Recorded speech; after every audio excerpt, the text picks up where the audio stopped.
and then the imaginary radius of the imaginary Gaussian surface can be taken as small r.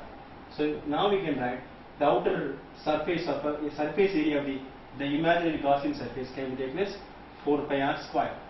So now phi is equal to E into 4 pi r square. But as a ready-made formula we have a Gauss law. So Gauss law is equal to Q by epsilon naught. So now we get both the right hand side. E into 4 pi r square is equal to Q by epsilon naught. Retain E is equal to 1 by 4 pi epsilon naught into Q by r square. See the beauty. We have already studied this expression under the topic of electric field at a point due to point charge. The same expression we have derived. But look at this. Originally speaking, in the case of point charge, this is a positive, this is a point charge. At r distance, if you look at a point P, the electric field is equal to 1 by 4 pi epsilon naught into Q by r square.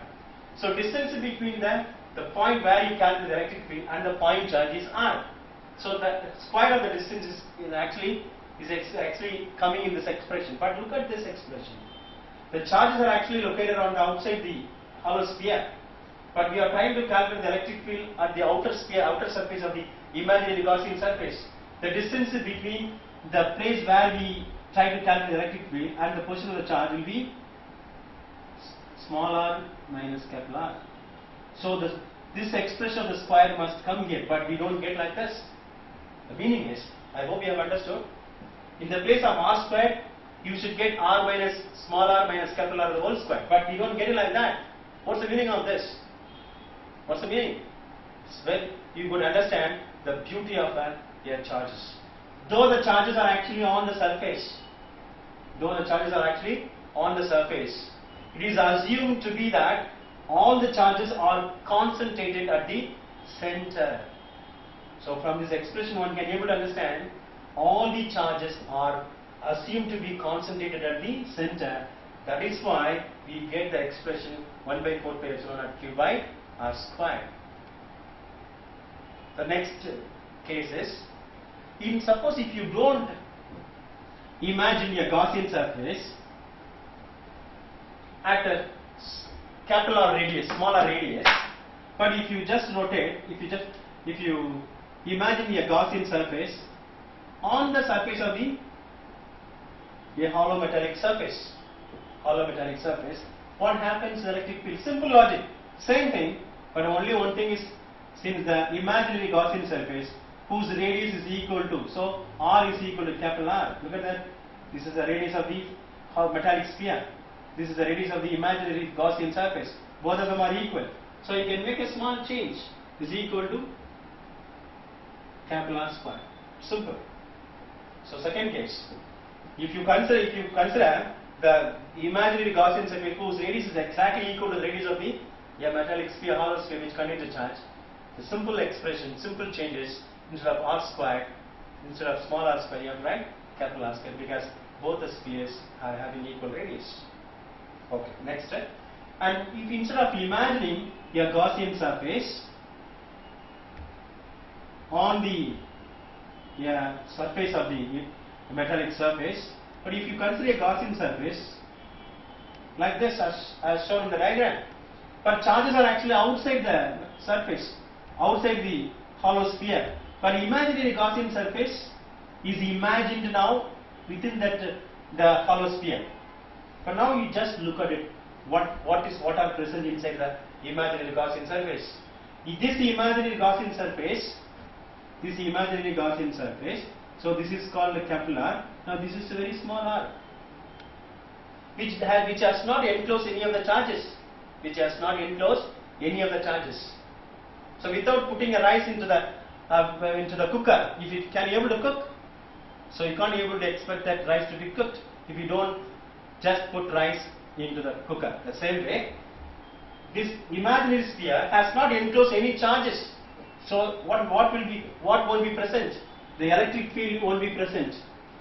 So look at the expression. The electric field won't be present. Since the electric field is not there, what happens to the flux? 0 into anything will give you 0. The flux is equal to 0. So in the third case, if the imaginary Gaussian surface is, if it is a very smaller radius, if it is considered within the hollow sphere, since it does not enclose any of, since it has not enclosed any of the charges, the electric field becomes 0. So the flux for this particular structure becomes 0. This is the third case of the uniformly charged spherical shape. Now we will move on to the next topic as electrostatic shielding.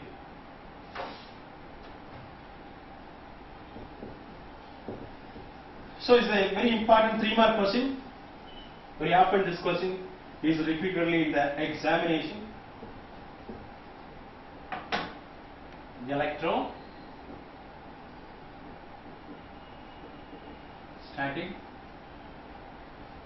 shielding.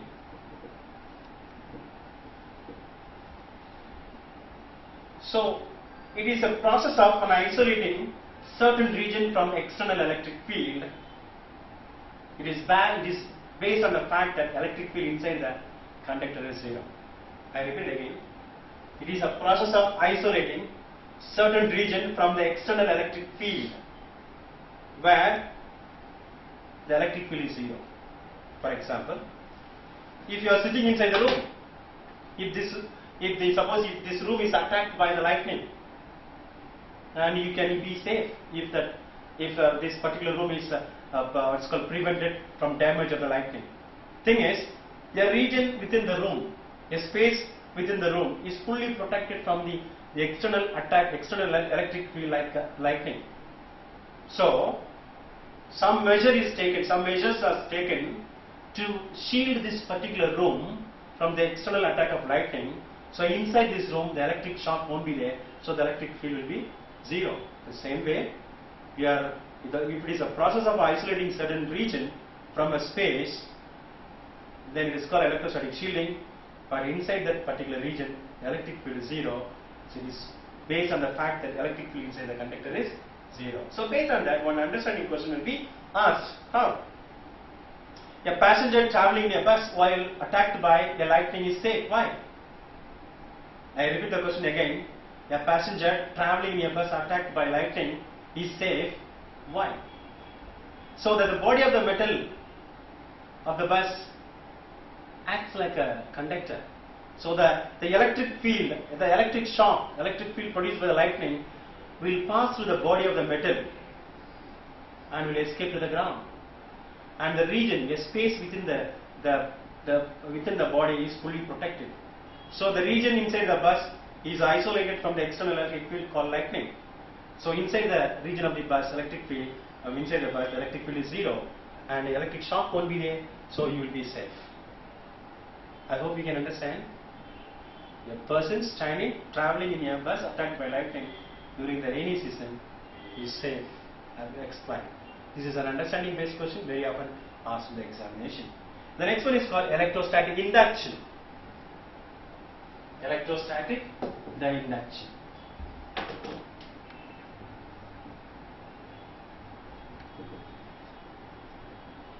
So it is possible to obtain a charge without any contact with the charged body. It is possible to obtain any charge without contact with any charged body. It is called electrostatic induction. Here the charges which are induced in this manner are called induced charges, and the phenomenon of inducing these induced charges are called electrostatic induction. So we can see one example, you can easily understand how it is. But first of all, we can illustrate by giving one example.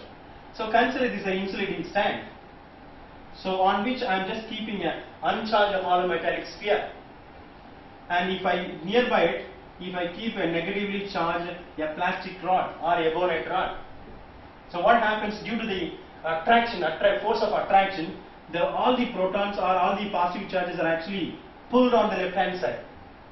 Similarly, due to the electrostatic repulsion, all the electrons will be repelled or will be pulled on the right side of the charged sphere due to the electrostatic repulsion. And this arrangement, this distribution of electrons will be taking place as long as the net electrostatic force of repulsion becomes 0. This is a very important point, please make note of it. So when one positive charge comes, one electron will go. So when second charge comes, second electron will go. So here 5 electrons have gone, so 5 positive charges. So once this distribution stops, when you just connect this side to the ground with the help of the wire, all the electrons will escape to the ground and leaving only the positive charges in the uncharged in the sphere.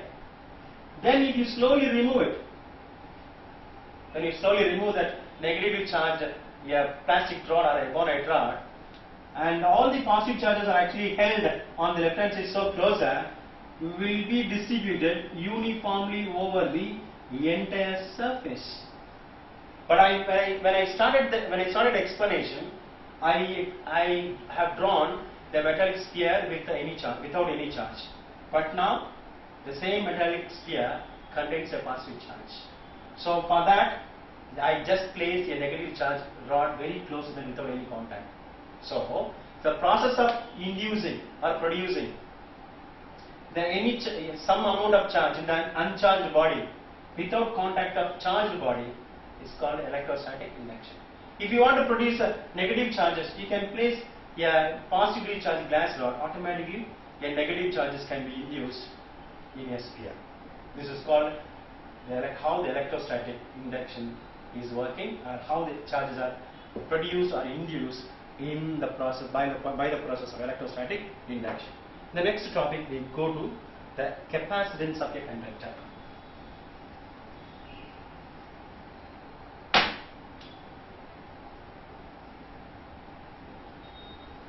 Capacitance of a conductor. So take a wire, so it's called a conductor. When the Q charge is given, when the Q amount of charge is given to the conductor, the potential undergoes a change. So when you start eating, when you are so hungry, then when you start eating, so once you start eating, at the moment itself we feel like getting energy, we get potential. Okay? So same way, when charge is given, the potential across the ends of the conductor changes. So the Q is directly proportional to this. Higher is the potential that you give, and larger will be the potential difference developed across the ends of the conductor.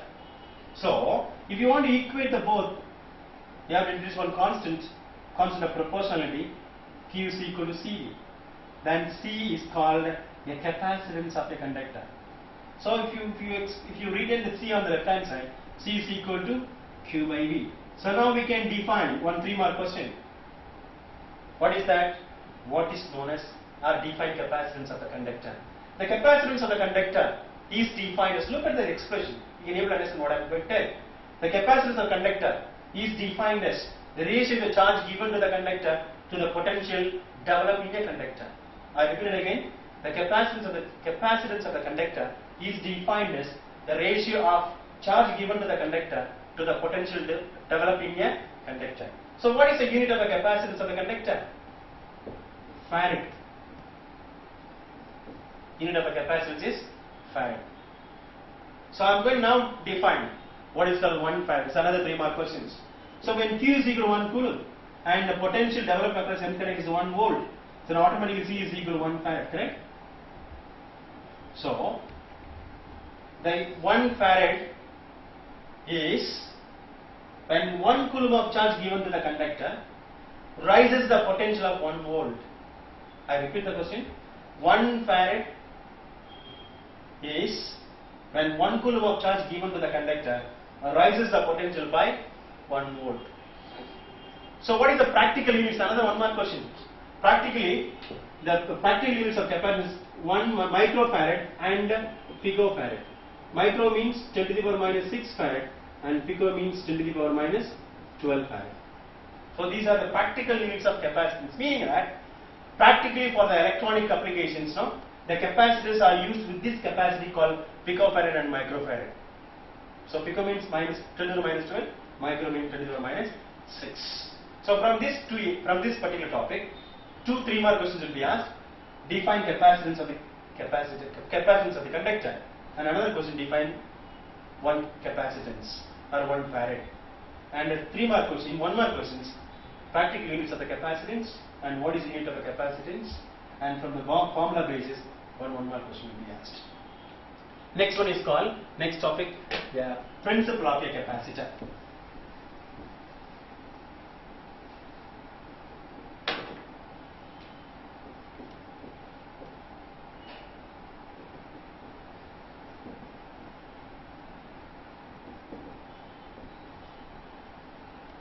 So consider a capacitor. Normally the capacitor is used for storing a charge.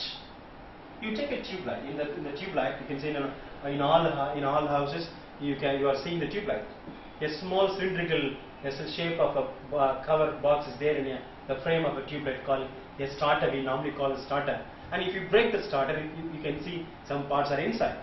The two sheets are kept. In between, a mica sheet is kept. Those two sheets are called plates, two plates which are kept parallel.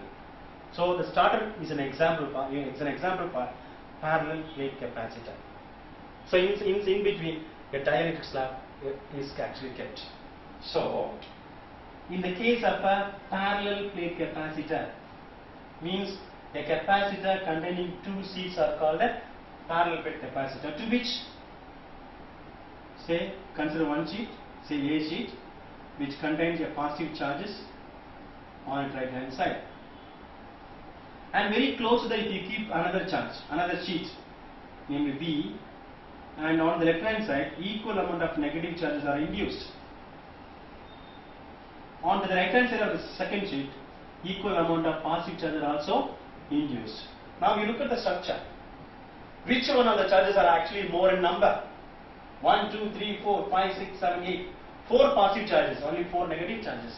And who has got more potential? Positive charge has got more potential. So what I am doing is, next step, I connect the right side of the second sheet to the ground with the help of a wire. So all the positive charges will escape to the ground and leaving only a negative charge. So now look at the formula. C is equal to Q by V. So the V means, V refers to positive potential.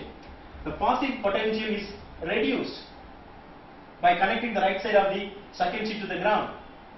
But now, not only reducing, since the negative charges are actually very close to the positive charge of the first sheet, so the effect of the positive charge is then further reduced. So by connecting the right side of the second sheet to the ground, and we are reducing the effect of a positive potential to the greatest extent. So by reducing the positive potential, we are increasing the capacitance of the parallel plate capacitor altogether. So what is the concept of principle of a capacitor? By reducing the positive potential, the capacitance of the parallel plate capacitor is increased.